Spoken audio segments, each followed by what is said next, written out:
இன்னைக்கு இந்த வீடியோவில் ரொம்ப டேஸ்டியான சாப்பிடவே ரொம்ப சாஃப்டான இன்ஸ்டண்ட்டாக ரவை வச்சு செய்யக்கூடிய ரவை அதிரசம் தான் எப்படி செய்யறதுன்னு பார்க்க போகிறோம்.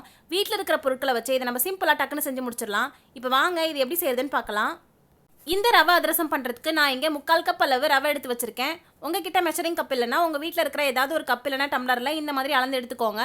வறுத்த ரவை வறுக்காத ரவை எந்த ரவை வேணாலும் யூஸ் பண்ணலாம். டேஸ்ட் நல்லா தான் இருக்கும்.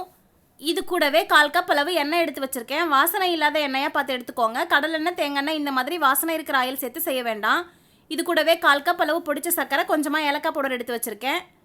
இதுக்கப்புறம் இது கூடவே 2 டேபிள் ஸ்பூன் அளவு பாதாம் முந்திரியை இந்த மாதிரி கொரகொரப்பாக பவுடர் பண்ணி எடுத்துகிட்டு வந்திருக்கேன். இது ஆப்ஷனல் தான். இது சேர்த்து செய்யும் போது ரொம்பவே டேஸ்டியாக இருக்கும். இது சேர்க்காம கூட நீங்கள் செய்யலாம். இல்லைனா இதுக்கு பதிலாக நீங்கள் வேர்க்கடலையை கூட இந்த மாதிரி கொரகொரப்பாக பவுடர் பண்ணி எடுத்து சேர்த்து செய்யலாம். ரொம்பவே டேஸ்டியாக இருக்கும். இது கூடவே ஒரு 1/4 கப் அளவு கோதுமை மாவு எடுத்து வச்சுருக்கேன். கூடவே 1/4 கப் அளவு வெதுவெதுப்பான பால் எடுத்து வச்சுருக்கேன். பால் கொஞ்சம் வெதுவெதுப்பாக இருக்கிற மாதிரி பார்த்துக்கோங்க. மாவு பிசையும் போது அப்போ தான் பர்ஃபெக்டாக வரும். அவ்வளோதான். இப்போ இந்த எல்லா பொருட்களையும் நம்ம ஒரு பவுலில் சேர்த்துக்கலாம். அதுக்கு இந்த மாதிரி ஒரு பவுல் எடுத்துக்கோங்க. இதில் நம்ம எடுத்து வச்சுருந்த எல்லா பொருட்களையும் 1 by 1 இதில் சேர்த்துக்கோங்க. ஃபஸ்ட்டு ரவை சேர்த்துக்கோங்க. ரவை சேர்த்ததுக்கப்புறமா நம்ம எடுத்து வச்சுருந்த கோதுமை மாவை சேர்த்துக்கோங்க. 3/4 கப் ரவைக்கு 1/4 கப் கோதுமை மாவு சரியான அளவு. இதுக்கப்புறம் நம்ம பவுடர் பண்ண சுகரையும் ஏலக்காய் பவுடரையும் சேர்த்துக்கோங்க. இப்போ நம்ம பவுடர் பண்ணி வச்சுருந்த பாதாம் முந்திரியை சேர்த்துக்கோங்க. இப்போ இது எல்லாத்தையும் சேர்த்ததுக்கப்புறமா இதை நல்லா கை வச்சு ஒரு தடவை மிக்ஸ் பண்ணி விட்டுக்கோங்க.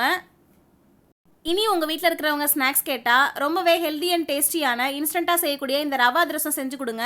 உங்கள் வீட்டில் இருக்கிறவங்க ரொம்பவே விரும்பி சாப்பிடுவாங்க.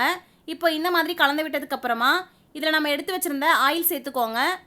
ஆயில் சேர்த்ததுக்கப்புறமா இதை மறுபடியும் நல்லா கை வச்சு பசைஞ்சு விட்டுக்கோங்க. இந்த ரவை அதிரசம் சாப்பிட்றதுக்கு அப்படியே அரிசி மாவு வெல்லம்லாம் சேர்த்து செய்கிற அதிரசம் மாதிரியே ரொம்பவே டேஸ்டியாக இருக்கும். இந்த மாதிரி நல்லா பிசைஞ்சு விட்டதுக்கப்புறமா இதில் நம்ம பால் சேர்த்துக்க போகிறோம். இதில் சேர்க்குற பால் தண்ணி சேர்க்காத கெட்டியான பாலாக எடுத்துக்கோங்க.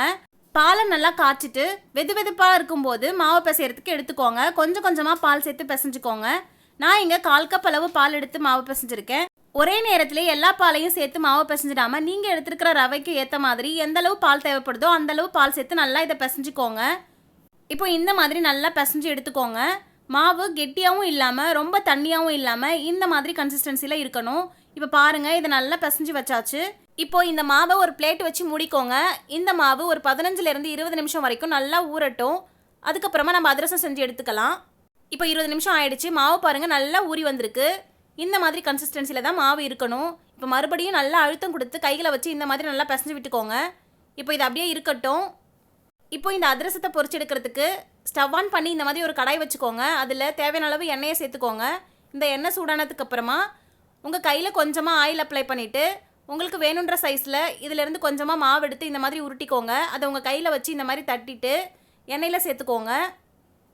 இந்த அதிரசத்துக்கு மாவு ரொம்ப மெலிசாவும் இல்லாமல் மொத்தமாகவும் இல்லாமல் இந்த மாதிரி தட்டி எடுத்து எண்ணெயில் சேர்த்துக்கோங்க.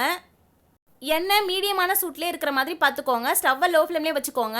எண்ணெய் அதிகமான சூட்டில் இருக்கும்போது இதில் நம்ம ரவை சேர்த்துருக்கிறதுனால எண்ணெய் அதிக சூட்டில் இருந்ததுன்னா ரவை சீக்கிரம் கரிஞ்சிடும்.